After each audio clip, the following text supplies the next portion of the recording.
Hi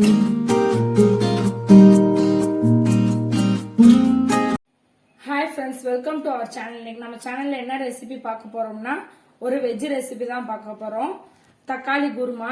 இதுக்கு தேவையான பொருட்கள் என்னென்னு பார்த்துடலாமா? அதுக்கு முன்னாடி நம்ம சேனலை ஃபர்ஸ்ட் டைமா பார்க்குறீங்கன்னா மறக்காம சப்ஸ்கிரைப் பண்ணிருங்க. பக்கத்தில் இருக்க பெல் ஐக்கானை கிளிக் பண்ணி ஆல் ஆப்ஷனை செலக்ட் பண்ணிக்கோங்க. அப்பதான் நான் போடுற வீடியோ உங்களுக்கு உடனுக்குடனே நோட்டிபிகேஷன்ல வரும். இப்ப தக்காளி குருமாக்கு தேவையான பொருட்கள் என்னென்னு பார்த்துடலாமா? தக்காளி ஒரு 4 தக்காளி பொடி பொடியா நறுக்கி எடுத்து வச்சிருக்கேன். 2 பச்சை மிளகா, பெரிய வெங்காயம் 1 ரஃபா நறுக்கி வச்சிருக்கேன். கொத்தமல்லி தழை கொஞ்சம், தேங்காய்ச்சில், பொரிகடலை 1 ஸ்பூன், சோம்பு, கடுகுளுந்தம்பருப்பு, மிளகாத்தூள், மஞ்சள் தூள், சின்ன வெங்காயம் 5, வெள்ளை பூண்டு பல்லு 3, 2 பச்சை மிளகா. நம்ம சட்னி அரைச்சு போர் ஆயிருக்கோம். இந்த மாதிரி ஈஸியா ஒரு தக்காளி குருமா வச்சீங்கன்னா இது நம்ம சப்பாத்திக்கும் யூஸ் பண்ணிக்கலாம், இட்லிக்கும் யூஸ் பண்ணிக்கலாம், தோசை எல்லாத்துக்குமே சூப்பரா இருக்கும். ஈவன் ரைஸுக்கும் நல்லா இருக்கும். இதுக்கு மசாலா அரைச்சிடலாம். ஒரு 1.5 ஸ்பூன் சோம்பு,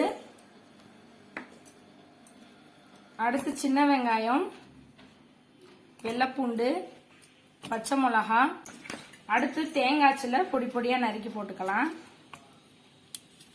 இப்ப தேங்காய்ச்சிலாம் பொடி பொடியா நறுக்கியாச்சு. இப்ப மசாலா அரைச்சிட்டு வந்துடலாம். இப்ப நான் மசாலா அரைச்சிட்டு வந்துட்டேன் கொஞ்சம் தண்ணி ஊத்தி. இப்ப தக்காளி குருமாக்கு தேவையான பொருட்களை வதக்கி விட்டுறலாம். இப்ப ஸ்டவ்ல கடாய் வச்சுட்டேன், ஆன் பண்ணியாச்சு. ஒரு 3 ஸ்பூன் எண்ணெய் ஊத்திக்கலாம், ரீஃபண்ட் ஆயில்.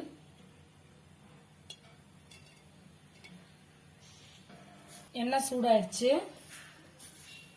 இப்ப 1 ஸ்பூன் கடுகுளுந்தம்பருப்பு, அடுத்து பட்டை, ஏலக்காய், கிராம்பு போட்டாச்சு. அடுத்து நம்ம ரப்பா நறுக்கி வச்சிருக்க பெரிய வெங்காயம்,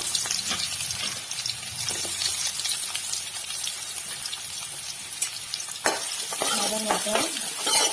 இந்த குருமா பாத்தீங்கன்னா ஹோட்டல்ல கையேந்தி பவன்லாம் ரொம்ப ஃபேமஸ். வெங்காயம் வதங்கிருச்சு. இப்ப தக்காளி போட்டுக்கலாம்.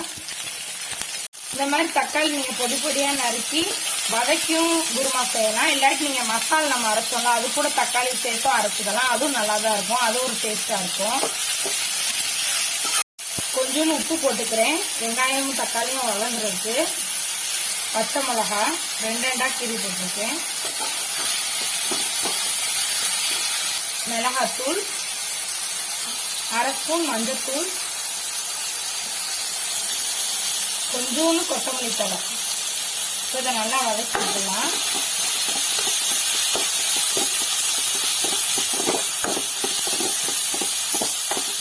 மிளகாத்தூளும் மஞ்சள் தூளும் நம்ம குருமாக்கு கலருக்காக தான் யூஸ் பண்றோம். நம்ம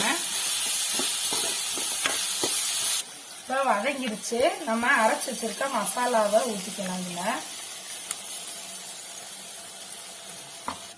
கொஞ்சோன்னு மிக்சி ஜார்ல தண்ணி ஊற்றி இந்த மசாலாவை அலசி அதில் ஊற்றிக்கலாம்.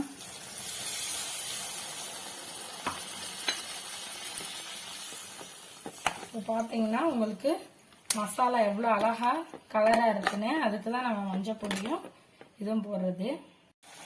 இப்போ நம்ம குருமா நல்லா கொதிக்க ஆரம்பிச்சிருச்சு, ஃபைனல் ஸ்டேஜுக்கு வந்துருச்சு. இப்போ லேசா கொத்தமல்லி தலையை தூவி இறக்கிடலாம். இப்போ நம்ம சூப்பரான கையேந்தி பவன் தக்காளி குருமா ரெடி ஆயிடுச்சு. அதுக்கேத்த இட்லியும் ரெடி ஆயிடுச்சு. வாங்க சாப்பிடலாம். இந்த வீடியோ பிடிச்சிருந்தா லைக் பண்ணுங்க, ஷேர் பண்ணுங்க, கமெண்ட் பண்ணுங்க. மறக்காம நம்ம சேனலை சப்ஸ்கிரைப் பண்ணிருங்க. பக்கத்துல இருக்க பெல் ஐக்கானை கிளிக் பண்ணி ஆல் ஆப்ஷனை செலக்ட் பண்ணிக்கோங்க. தேங்க்ஸ் ஃபார் வாட்சிங்.